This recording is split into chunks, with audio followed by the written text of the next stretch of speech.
Assalamualaikum warahmatullahi wabarakatuh.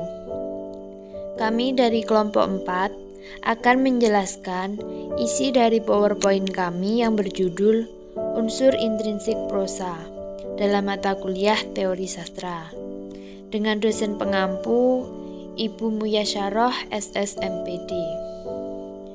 Berikut anggota kelompok kami, yaitu kelompok 2 dari jurusan Tadris Bahasa Indonesia kelas 2A.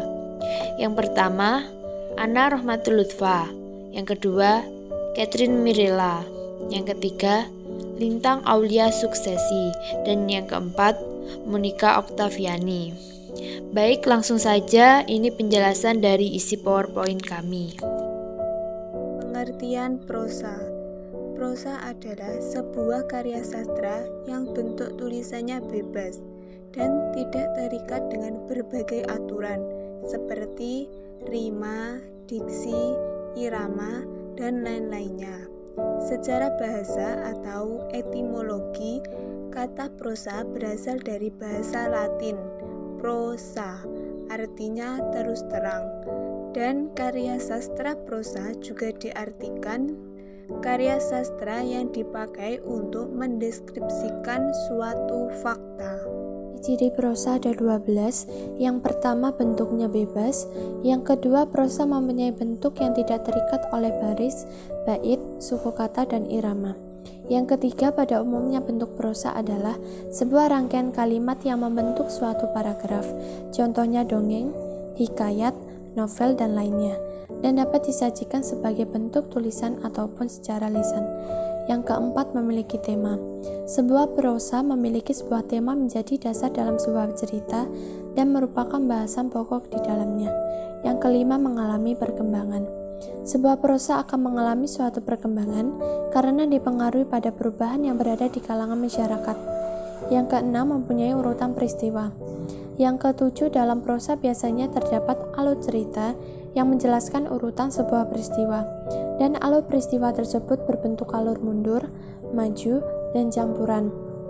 Yang kedelapan, mempunyai tokoh di dalamnya. Di dalam prosa terdapat tokoh, yaitu manusia, hewan, maupun tumbuhan, dan mempunyai suatu sifat dan sikap, yaitu antagonis, protagonis, dan tokoh pembantu. Yang kesembilan, memiliki latar. Sebuah prosa mempunyai sebuah latar masing-masing suatu kejadian, yaitu latar tempat, waktu, dan suasana. Yang ke-10, memiliki suatu amanat.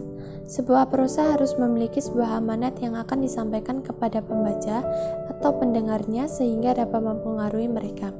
Yang ke-11, memakai bahasa asing.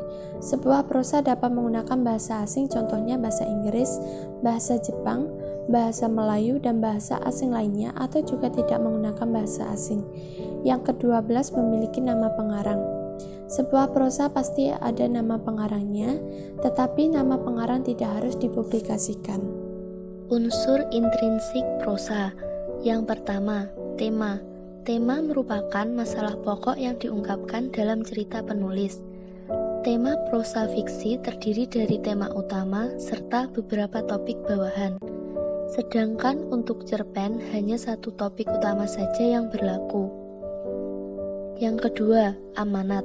Amanat adalah pesan penulis melalui cerita-cerita yang ia tulis.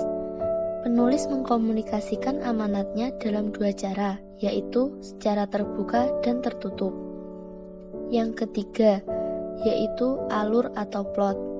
Alur atau plot adalah urutan atau kronologi peristiwa yang digambarkan oleh penulis dalam sebuah cerita, di mana alur cerita itu terkait dengan alur cerita lainnya.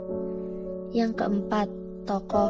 Tokoh yaitu pelaku yang terdapat di dalam cerita dan mengambil bagian dalam setiap insiden atau cerita. Yang kelima, penokohan. Penokohan yaitu pelukisan watak atau karakter dari para tokoh dalam sebuah cerita. Yang keenam, latar. Latar yaitu lingkungan atau tempat, waktu, dan suasana terjadinya suatu peristiwa dalam cerita. Yang ketujuh, sudut pandang. Sudut pandang yaitu status atau posisi penulis dalam cerita. Ada 4 jenis sudut pandang, yaitu Pertama, pengarang sebagai orang pertama sebagai pelaku utama. Yang kedua, pengarang sebagai orang pertama sebagai pelaku sampingan. Ketiga, pengarang berada di luar cerita sebagai orang ketiga. Dan yang keempat, kombinasi atau campuran. Kadang-kadang di dalam dan kadang-kadang di luar cerita. Dan yang kedelapan adalah gaya bahasa. Gaya bahasa disebut juga majas. Gaya bahasa adalah cara penulis mengekspresikan maksud dan tujuan dalam hal kata, kelompok kata, atau kalimat. Jadi, gaya bahasa atau majas meliputi kata, frasa, atau kelompok kata, kalimat, biasa atau majas. Gaya bahasa yaitu ibarat seperti kendaraan bagi seorang penulis yang membawanya ke arah tujuan yang diinginkannya. Sekian penjelasan dari isi PowerPoint kami. Jika dari awal hingga akhir kami ada salah kata dan kurang kata, kami memohon maaf dan semoga video ini dapat bermanfaat bagi kalian yang menonton dan mendengarkannya. Wassalamualaikum warahmatullahi wabarakatuh.